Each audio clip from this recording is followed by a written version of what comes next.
दोस्तों नमस्कार, हाजिर है एक बार फिर से आज की बड़ी और ताजा खबरों के साथ। बस आपसे निवेदन है, कृपया वीडियो को लाइक कर दें, चैनल को सब्सक्राइब कर लें और घंटी बटन जरूर दबा दें। ये पहली बड़ी खबर है, जगदीप धनखड़ बने नए उपराष्ट्रपति, 200 वोट भी नहीं पा सकी मार्गरेट अलवा।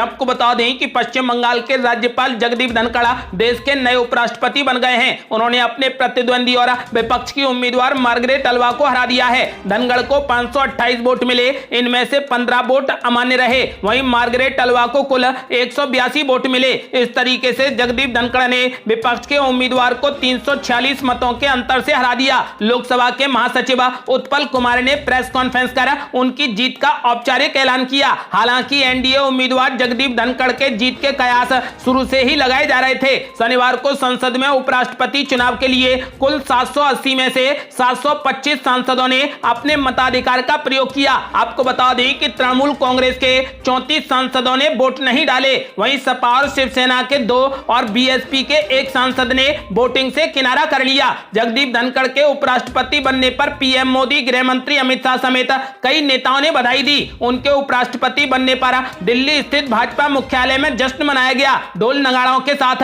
भाजपा कार्यकर्ता नाचते हुए नजर आए। और ये बड़ी खबर, अधीर रंजन चौधरी ने गृह मंत्री अमित शाह पर बोला बड़ा हमला। बोले राम के नाम पर रावण की पूजा करती है बीजेपी। आपको बता दें कि कांग्रेस के प्रदर्शन को लेकर बीते रोज गृह मंत्री अमित शाह द्वारा लगाए गए आरोपों पर कांग्रेसी सांसद अधीर रंजन चौधरी ने तगड़ा जवाब दिया है। उन्होंने कहा कि ये सरकार राम के नाम पर रावण की पूजा करती है। उनके शासन में लोग पीड़ित हैं। बता दें कि अमित शाह ने कहा था कि जिस दिन कांग्रेसियों ने काले कपड़े पहनकर प्रदर्शन किया, उस दिन पीएम मोदी ने अयोध्या में श्री राम जन्मभूमि पर मंदिर का शिलान्यास किया था। गृह मंत्री अमित शाह के आरोपों का जवाब देते हुए कांग्रेस सांसद अधीर रंजन चौधरी ने कहा कि यह सरकार राम के नाम पर रावण की पूजा कर रही है। इस सरकार के राज में जनता पीड़ित है। उन्होंने आरोप लगाया कि यह सरकार जन विरोधी और कॉर्पोरेट समर्थक है। अधीर रंजन चौधरी ने आगे कहा कि कांग्रेस मूल्य वृद्धि और बेरोजगारी की अभूतपूर्व दर का विरोध कर रही है। खुद पर सवाल उठते देखना भाजपा बर्दाश्त नहीं कर पा रही, इसलिए वे अपने एकमात्र हथियार राम का सहारा लेकर आम लोगों का ध्यान भटकाने की कोशिश कर रही है। आपको बता दें कि अधीर रंजन चौधरी ने कहा कि राम के नाम पर बीजेपी रावण की पूजा करती है। और ये बड़ी खबर, कांग्रेस के प्रदर्शन को भाजपा ने बताया भाई बहन का तमाशा। कहा राहुल गांधी ने फाड़ी शर्ट और प्रियंका गांधी ने मरोड़ा पुलिसकर्मी का हाथ। आपको बता दें कि कांग्रेस के द्वारा महंगाई के खिलाफ प्रदर्शन पर भाजपा लगातार हमलावर है। राहुल गांधी और प्रियंका गांधी पर महज दिखावे के लिए प्रदर्शन की बात कहते हुए भाजपा नेता अमित मालवीय ने आज ट्वीट किया। उन्होंने अपने ट्वीट में लिखा कि यह प्रदर्शन वास्तविक था या फिर महज पॉलिटिकल स्टंट था। गौरतलब है कि राहुल गांधी और प्रियंका गांधी के नेतृत्व में बेरोजगारी, महंगाई और जीएसटी को लेकर प्रदर्शन किया गया था। इस दौरान पुलिसकर्मियों ने कांग्रेस नेताओं को रोकने के लिए तमाम कदम भी उठाए थे। आपको बता दें कि अब भाजपा ने राहुल गांधी के एक्शन पर सवाल उठाते हुए पूछा कि यह विरोध जेन्युइन था या फिर केवल राजनीतिक स्टंट था। भाजपा के आईटी विंग के इंचार्ज अमित मालवीय ने राहुल गांधी की एक फोटो ट्वीट की है। इस फोटो में राहुल गांधी कांग्रेस नेता दीपेंद्र हुड्डा को हाथ से पकड़े हुए हैं। वहीं दिल्ली पुलिस के जवान आसपास खड़े हैं। अमित मालवीय ने अपने ट्वीट में लिखा कि वायनाड के सांसद राहुल गांधी अपने साथी की शर्ट फाड़ने की कोशिश कर रहे हैं। सिर्फ इतना ही नहीं, अमित मालवीय ने यह भी लिखा कि कांग्रेस हेडक्वार्टर के सामने प्रदर्शन के दौरान पुलिसकर्मियों के हाथ मरोड़े गए और उन्हें धक्के भी मारे गए। अमित मालवीय ने अपने ट्वीट में लिखा कि प्रियंका गांधी द्वारा पुलिसकर्मियों के हाथ मरोड़ने के बाद यहां राहुल गांधी अपने साथी की शर्ट फाड़ने की कोशिश करते दिखे। उन्होंने लिखा कि यह सब इसलिए किया गया ताकि विरोध प्रदर्शन की अच्छी तस्वीरें आ सकें। अमित मालवीय ने यह भी कहा कि गांधी भाई बहन तमाशा राजनीति को बढ़ावा दे रहे हैं। और ये बड़ी खबर, अखिलेश यादव ने महंगाई को लेकर सरकार पर बोला बड़ा हमला। कहा विधायकों की खरीद फरोख्त का बोझ जनता पर डाल रही बीजेपी। आपको बता दें कि एक तरफ कांग्रेस दिल्ली में महंगाई के मुद्दे पर सरकार को घेरने में लगी है, तो वहीं दूसरी तरफ यूपी में भी अखिलेश यादव ने महंगाई के मुद्दे पर सरकार को घेरना शुरू कर दिया है। अखिलेश यादव ने एक अखबार की खबर का जिक्र करते हुए ट्वीट किया, जिसमें उन्होंने लिखा कि भाजपा के राज में कमाई घटी है और महंगाई के साथ ही लोन पर ईएमआई बढ़ी है। आज जनता का दुख दर्द इतना बढ़ गया है कि अगर भाजपा सरकार उस पर टैक्स लेने लगे तो उसे किसी और टैक्स की जरूरत नहीं पड़ेगी। सरकारों की खरीद फरोख्त में लगी भाजपा अपने भ्रष्टाचार का बोझ जनता पर डाल रही है, ये निंदनीय है। दरअसल इस खबर में लिखा है कि रिजर्व बैंक ने रेपो रेट में 0.5% की बढ़ोतरी की घोषणा की है, जिससे लोगों की ईएमआई फिर बढ़ेगी। इसी खबर को लेकर अखिलेश यादव ने सरकार पर निशाना साधा है। इससे पहले अखिलेश यादव ने यूपी में सूखे के हालात को लेकर सरकार को आगाह किया था। अखिलेश यादव ने 2 दिन पहले एक खेत की तस्वीर शेयर करते हुए लिखा था कि उत्तर प्रदेश के कई जिलों में कम बारिश की वजह से सूखे जैसे हालात बन रहे हैं, उनसे राहत देने के लिए उत्तर प्रदेश की भाजपा सरकार तत्काल आगे आए, नहीं तो पहले ही महंगाई का मारा किसान बद से बदतर हालातों का शिकार हो जाएगा।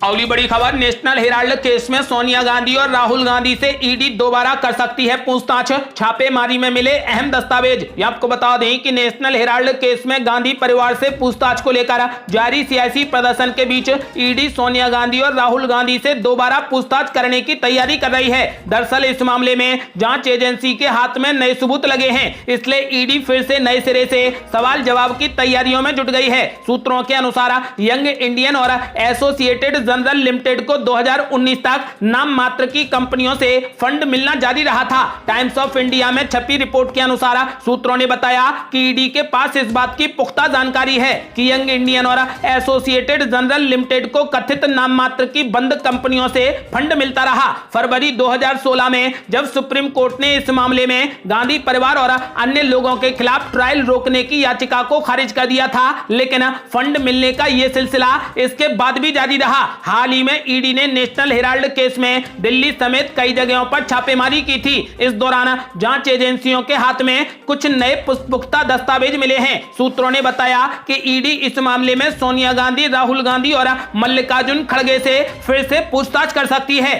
अगली बड़ी खबर, संयुक्त किसान मोर्चा ने कर दिया बड़ा ऐलान, अग्निपथ योजना के खिलाफ आज से शुरू होगा देशव्यापी अभियान। आपको बता दें कि संयुक्त किसान मोर्चा ने सैन्य भर्ती के लिए केंद्र सरकार की अग्निपथ योजना के खिलाफ एक राष्ट्रव्यापी अभियान शुरू करने का ऐलान कर दिया है। ये अभियान पूर्व सैनिकों के संयुक्त मोर्चा और कई युवा संगठनों के सहयोग से शुरू किया जाएगा। स्वराज इंडिया के अध्यक्ष योगेंद्र यादव ने इस बात की जानकारी दी। उन्होंने कहा कि मुहिम के तहत पहला कदम उठाते हुए 7 अगस्त से 14 अगस्त तक जय जवान जय किसान सम्मेलन आयोजित होगा। योगेंद्र यादव ने कहा कि इस अभियान का मकसद विवादास्पद अग्निपथ योजना के विनाशकारी परिणामों के बारे में जनता को शिक्षित करना और केंद्र को लोकतांत्रिक, शांतिपूर्ण और संवैधानिक साधनों का इस्तेमाल करके इसे वापस लेने के लिए मजबूर किया जाएगा। योगेंद्र यादव ने एक प्रेस कॉन्फ्रेंस को संबोधित करते हुए कहा कि अगर कृषि कानून सख्त थे तो अग्निपथ योजना विनाशकारी है। संकट के हमारे किसानों और सैनिकों के साथ में हमारे देश की रीढ़ की हड्डी टूटने का खतरा है। स्वराज इंडिया के अध्यक्ष योगेंद्र यादव ने कहा कि इस अभियान के तहत कुछ प्रमुख कार्यक्रम रविवार को हरियाणा के जींद जिले, मथुरा और कोलकाता में होंगे। 9 अगस्त को कार्यक्रम रेवाड़ी और मुजफ्फरनगर में होगा। 10 अगस्त को इंदौर और मेरठ में होगा। 11 अगस्त को पटना में कार्यक्रम होगा। योगेंद्र यादव ने कहा कि अग्निपथ योजना को वापस लिया जाना चाहिए और नियमित और स्थायी भर्ती की पुरानी व्यवस्था बहाल की जानी चाहिए। अगली बड़ी खबर, कांग्रेस के विरोध प्रदर्शन को लेकर दिल्ली पुलिस ने किया मामला दर्ज। राहुल गांधी बोले हमारे देश में विरोध करना अवैध है। आपको बता दें कि दिल्ली पुलिस ने कांग्रेस के विरोध प्रदर्शन के सिलसिले में तुगलक रोड पुलिस थाने में एक मामला दर्ज किया है। विपक्षी दल कांग्रेस ने महंगाई, बेरोजगारी और आवश्यक वस्तुओं पर वस्तु एवं सेवा कर यानी जीएसटी में बढ़ोतरी के खिलाफ शुक्रवार को देशव्यापी विरोध का आह्वान किया था। आपको बता दें कि दिल्ली पुलिस ने कांग्रेस को नई दिल्ली जिले में निषेधाज्ञा यानी कर्फ्यू लागू होने के कारण राष्ट्रीय राजधानी में विरोध प्रदर्शन करने की अनुमति देने से साफ इनकार कर दिया था। पुलिस ने लुटियंस दिल्ली से शुक्रवार को 65 सांसदों सहित 300 से अधिक प्रदर्शनकारियों को हिरासत में लिया था। कल के कांग्रेस विरोध के संबंध में दर्ज मामले पर तीखी प्रतिक्रिया देते हुए कांग्रेस नेता और सांसद राहुल गांधी ने कहा कि हमारे देश में विरोध करना अवैध है, हमारी राय व्यक्त करना अवैध है। भाजपा सरकार जो चाहे वो कर सकती है। अगली बड़ी खबर, विपक्षी एकता के आड़े क्यों आ रही जांच एजेंसी, उपराष्ट्रपति चुनाव समेत साथ आने के खो दिए 4 बड़े मौके। आपको बता दें कि विपक्षी दल केंद्र एजेंसी ईडी पर निशाना तो साध रहे हैं, लेकिन इसके बावजूद वे केंद्र सरकार के खिलाफ एक प्लेटफॉर्म पर खड़े नहीं हो पा रहे। पिछले दिनों विपक्षी एकता दिखाने के कई मौके सामने आए, लेकिन विपक्ष उन्हें भुनाने से पूरे तरीके से चूक गया। राष्ट्रपति चुनाव आया जिसमें विपक्षी एकता खंडित दिखाई पड़ी। कांग्रेस पार्टी की अध्यक्ष सोनिया गांधी व पूर्व अध्यक्ष राहुल गांधी सहित कई बड़े नेता ईडी की पूछताछ का सामना कर रहे हैं। ये विपक्ष के लिए एकता प्रदर्शित करने का दूसरा अवसर था। इसके बाद कांग्रेस पार्टी ने 5 अगस्त को महंगाई पर देशव्यापी प्रदर्शन किया। दिल्ली पुलिस ने राहुल गांधी और प्रियंका गांधी समेत दूसरे कांग्रेसी सांसदों को गिरफ्तार कर लिया। यहां भी कांग्रेस को विपक्ष का साथ नहीं मिला। इसके बाद उपराष्ट्रपति चुनाव हुआ, यहां भी विपक्षी एकता कहीं नजर नहीं आई। कांग्रेस नेताओं का कहना है कि सरकार के खिलाफ जो भी विपक्षी दल आवाज उठाता है उसके पीछे जांच एजेंसी को छोड़ दिया जाता है। विपक्ष को जानबूझकर निशाने पर लिया जा रहा है। राजनीतिक जानकारों का कहना है कि इस साल अभी तक विपक्ष के पास में अपनी एकता दिखाने के 4 मौके आए हैं। कांग्रेस समेत दूसरे विपक्षी दल इन्हें भुनाने से चूक गए हैं। राष्ट्रपति चुनाव में विपक्षी एकता की पोल खुल गई थी। अब उपराष्ट्रपति चुनाव में जनता दल, वाईएसआर कांग्रेस, बहुजन समाज पार्टी, अनाद्रमुक, लोक जनशक्ति पार्टी और शिवसेना जैसे कई अन्य दलों ने एनडीए उम्मीदवार जगदीप धनखड़ को समर्थन दे दिया। तृणमूल कांग्रेस ने यह कहकर उपराष्ट्रपति चुनाव से दूर रहने की बात कही कि विपक्ष की उम्मीदवार मार्गरेट अल्वा के नाम की घोषणा से पहले उससे नहीं पूछा गया। उपराष्ट्रपति चुनाव के मतदान से एक दिन पहले ममता बनर्जी पीएम मोदी से भी मिली। इस बैठक को लेकर भी कई तरीके के कयास लगाए गए। वजह पश्चिम बंगाल सरकार में कैबिनेट मंत्री रहे पार्थ चटर्जी ईडी के शिकंजे में फंस चुके हैं। सोनिया गांधी की पहली पेशी के दौरान कई प्रमुख विपक्षी दलों ने बैठक की थी। इनमें शिवसेना, समाजवादी पार्टी, राष्ट्रीय जनता दल, तेलंगाना राष्ट्र समिति, माकपा, भाकपा, नेशनल कांग्रेस और द्रमुक सहित दर्जन भर पार्टियों के नेता शामिल थे। उन्होंने केंद्र सरकार पर आरोप लगाया था कि जांच एजेंसियों का दुरुपयोग कर राजनीतिक विरोधियों को निशाना बनाया जा रहा है। राष्ट्रवादी कांग्रेस पार्टी के प्रमुख शरद पवार ने कहा कि मोदी सरकार अपने राजनीतिक विरोधियों के खिलाफ प्रतिशोध की कार्रवाई कर रही है। आपको बता दें कि सभी विपक्षी दल लेकिन अभी तक एक प्लेटफॉर्म पर नहीं आए हैं। अगली बड़ी खबर, कांग्रेस ने बीजेपी और ईडी पर बोला बड़ा हमला, कहा भाजपा का इलेक्शन मैनेजमेंट डिपार्टमेंट बनी ईडी। आपको बता दें कि कांग्रेस अध्यक्ष राहुल गांधी ने मोदी सरकार पर जमकर हमला बोला। उन्होंने एक प्रेस कॉन्फ्रेंस में कहा कि देश में तानाशाही चल रही है, लोकतंत्र खत्म हो चुका है। केंद्र जांच एजेंसियों की कार्रवाई पर राहुल गांधी ने कहा जो डरता है वही धमकाता है। मैं जितने भी जनता के मुद्दे उठाऊंगा वे मुझ पर और ज्यादा हमले करेंगे। उन्होंने तंज कसते हुए कहा कि हिटलर भी चुनाव जीत लेता था।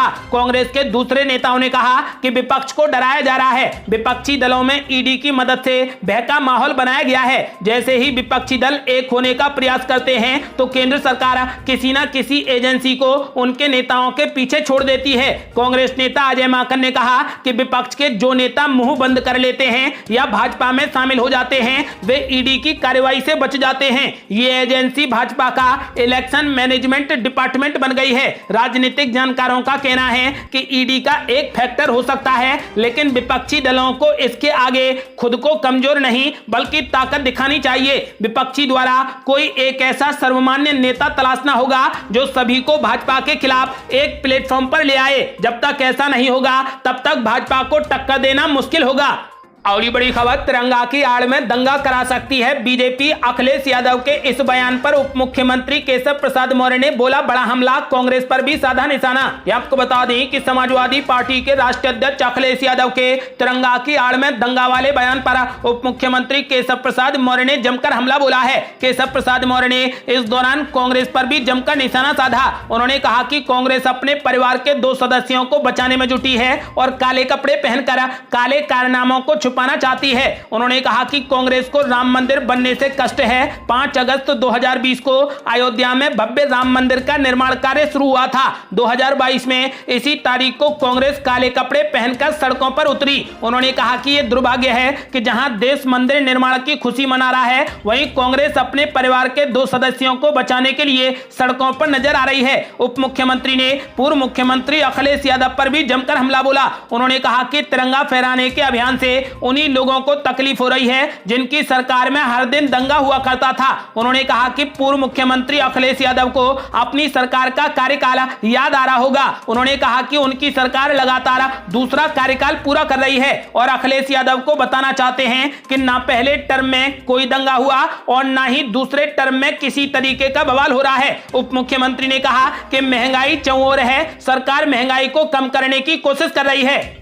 और ये बड़ी खबर, रेवड़ी कल्चर पर अरविंद केजरीवाल का बड़ा ऐलान। बोले आपने दोस्तों के 11 करोड़ रुपए माफ किए, मैं फ्री शिक्षा देकर भी गलत। ये आपको बता दें कि राजनीतिक दलों के बीच में रेवड़ी कल्चर को लेकर चल रही बहस के बीच दिल्ली के मुख्यमंत्री केजरीवाल ने शनिवार को पूछा कि क्या उनकी सरकार ने गरीबों को मुफ्त शिक्षा और स्वास्थ्य सुविधाएं मुहैया कराकर कुछ गलत किया है। केजरीवाल ने उन राज्यों की कल्याणकारी योजनाओं का बचाव किया जहां उनकी आम आदमी पार्टी का शासन है। दिल्ली के अलावा पंजाब में भी आम आदमी पार्टी की सरकार है। हाल ही में प्रधानमंत्री नरेंद्र मोदी ने वोट पाने के लिए रेवड़ी संस्कृति के प्रति लोगों को आगाह किया था। केजरीवाल का बयान उसी के मद्देनजर सामने आया है। केजरीवाल ने यहां व्यापारियों के एक समूह की बैठक में किसी का नाम लिए बगैर कहा कि उन्होंने अपने दोस्तों के 11 करोड़ रुपए माफ कर दिए। मैं आपसे पूछना चाहता हूं कि क्या ऐसा करना सही है या फिर बच्चों को मुफ्त शिक्षा देना सही है। आम आदमी पार्टी के संयोजक केजरीवाल ने गुजरात के अपने 2 दिवसीय दौरे की शुरुआत की। गुजरात में साल के अंत में विधानसभा के चुनाव होने हैं।